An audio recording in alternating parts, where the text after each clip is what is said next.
ਵਿੱਚ ਅੱਜ ਇੱਕ ਹੋਰ ਗੋਲੀਬਾਰੀ ਦੀ ਘਟਨਾ ਵਾਪਰੀ। ਅੰਮ੍ਰਿਤਸਰ ਦੇ ਵਿੱਚ ਫਾਇਰਿੰਗ ਹੋਈ ਔਰ ਗੋਲੀਆਂ ਦੇ ਨਾਲ ਗੁਰੂ ਨਗਰੀ ਦਹਿਲ ਉੱਠੀ। ਦਰਅਸਲ ਘਟਨਾ ਖਾਲਸਾ ਕਾਲਜ ਦੀ ਸੀ। ਖਾਲਸਾ ਕਾਲਜ ਦੇ ਬਾਹਰ ਦਿਨ ਦਿਹਾੜੇ ਗੋਲੀਆਂ ਚੱਲੀਆਂ। ਅਸੀਂ ਦੱਸਾਂਗੇ ਕਿ ਗੋਲੀਆਂ ਕਿਉਂ ਚੱਲੀਆਂ, ਕਿਸਨੇ ਚਲਾਈਆਂ ਔਰ ਇਸ ਫਾਇਰਿੰਗ ਦੇ ਵਿੱਚ ਇੱਕ ਨੌਜਵਾਨ ਦੀ ਮੌਤ ਹੋ ਗਈ ਹੈ ਤੇ ਦੂਜਾ ਜ਼ਖਮੀ ਹੈ। ਲਵਪ੍ਰੀਤ ਸਿੰਘ ਨਾਂ ਦੇ ਨੌਜਵਾਨ ਦੀ ਇਸ ਗੋਲੀਬਾਰੀ ਦੇ ਵਿੱਚ ਮੌਤ ਹੋ ਗਈ ਹੈ। ਅੰਮ੍ਰਿਤਸਰ ਦੇ ਖਾਲਸਾ ਕਾਲਜ ਦੇ ਵਿੱਚ ਗੋਲੀਬਾਰੀ ਦੀ ਘਟਨਾ ਹੋਈ और दूसरा नौजवान जिस दे गोली लगी सी पर उसकी हालत खतरे तो बाहर है। यह दस्या जा रहा है कि हमलावर जिहड़े आ पैदल आए सी और गोलियां चला के मौके तो फरार हो गए। मामला निजी रंजिश का, पुलिस दस रही है कि मामला निजी रंजिश का है। राजीव शर्मा का रुख कर लैंदे आ, साडे सहयोगी अमृतसर तो लाइव अपडेट्स के लिए जुड़ रहे हैं इस मामले ते।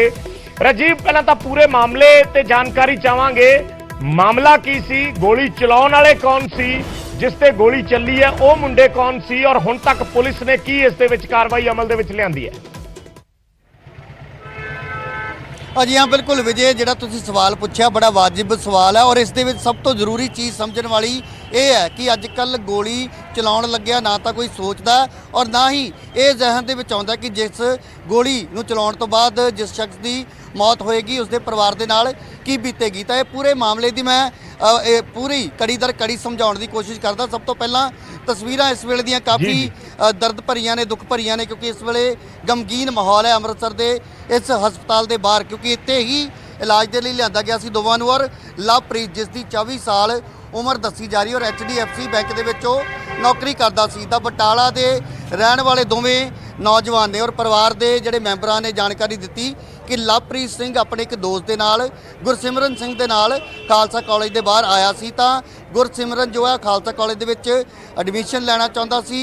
इस दौरान कुछ नौजवान उत्थे पहुँचते हैं और गुरसिमरन नूं धमकाउण की कोशिश करते हैं, पर लवप्रीत जदों उन्हां दे विचाले आके उन्हां नूं रोकण की कोशिश करता तां उन्हां नौजवानों वालों गोली चला दी जाती है और इस गोली चलण तो बाद दोवें नौजवान जिहड़े ने गंभीर जख्मी हुंदे ने। और लवप्रीत जिसकी मौत हो चुकी उसके परिवारक मैंबरां दा ये कहना कि उसदे जिहड़ी बिल्कुल सीने दे विच गोली लगण करके मौत हुई है, जबकि दूसरा साथी। और इत्थे ये समझण की लोड़ है कि जिस साथी करके लड़ाई हुंदी है उस साथी नूं जो है वो गोली नहीं मारते, जबकि लवप्रीत जो विच विचाले उन्हां नूं बचाउण की कोशिश करता या हटाउण की कोशिश करता तां उस दे उपर जो है वो गोलियां दाग दित्तियां जांदियां ने। तां इस गोलीबारी दे विच एक नौजवान जो कि 24 साल का दस्सिया जा रहा और इस दे विचाले एक पुलिस के जिहड़े अधिकारी सी उन्हां दे नाल गलबात करन तो बाद ये सामने आया कि किसी तरह की कोई गैंगवार नहीं है, इन्हां नौजवानों का किसी गैंग के नाल लेना देना नहीं है, जबकि एक पर्सनल जिहड़ी रंजिश कह सकते हैं या इन्हां दा कोई निजी दुश्मनी सी जिसनूं लैके ये लड़ाई हुई। और ये भी गलबात सामने आ रही है कि किसी लड़की नूं लैके दोवां दे विचाले जो है वो विवाद चल रहा सी और गुरसिमरन जिस दे करके ये लड़ाई हुंदी है और लवप्रीत जो कि उसका साथी सी। तां बटाला के नेड़े तेड़े दे रहण वाले दोवें नौजवान ने और जिहड़े नौजवानों वालों गोली चलाई गई है वो जंडियाला गुरु के रहण वाले ने। तां मंदभागी घटना है गोली चलती, पर इत्थे सब तो जिहड़ी जरूरी समझण वाली गल ये है कि एक पासे पंजाब दे विच कानून व्यवस्था नूं लैके सवाल खड़े किए जा रहे हैं और जेकर मैं अमृतसर की गल करां तां डिस्ट्रिक्ट जो है वो बॉर्डर डिस्ट्रिक्ट है। दूसरे पासे 6 जून यानी कि ऑपरेशन ब्लू स्टार की बरसी नूं लैके पुख्ता प्रबंध हर साल भी किए जाते हैं, इस साल भी किए गए हैं। तो इस साल पंजाब दे विच नवीं सरकार है और पैरामिलिटरी फोर्सिस के नाल वख-वख तरह दीआं नाकेबंदियां भी शहर दे विच कीतियां गईयां ने। अजिहे दे विचाले कुछ नौजवान दोपहर नूं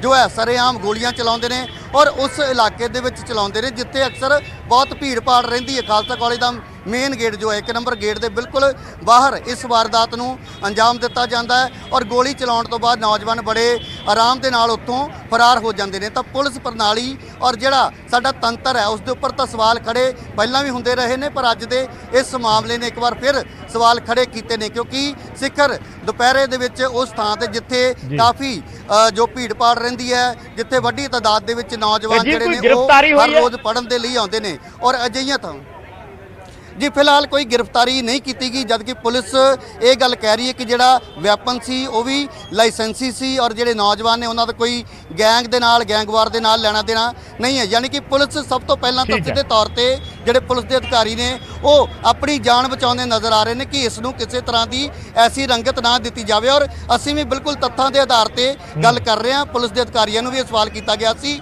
ਪਰ ਠੀਕ ਹੈ। ਸਵਾਲ ਸਭ ਤੋਂ ਵੱਡਾ ਇਹੀ ਹੈ ਕਿ ਅਜਿਹੇ ਦਿਨਾਂ ਦੇ ਵਿੱਚ ਜਦੋਂ ਬਹੁਤ ਜ਼ਿਆਦਾ ਸੁਰੱਖਿਆ ਸ਼ਹਿਰ ਦੇ ਵਿੱਚ ਹੈ ਔਰ ਉਦੋਂ ਵੀ ਅਜਿਹੇ ਲੋਕਾਂ ਨੂੰ ਪੁਲਿਸ ਦਾ ਕਿਸੇ ਤਰ੍ਹਾਂ ਦਾ ਕੋਈ ਡਰ ਖੌਫ ਜਾਂ ਭੈ ਨਹੀਂ ਨਜ਼ਰ ਆ ਰਿਹਾ। ਜੀ ਨਹੀਂ ਹੈ ਵਿਜੇ।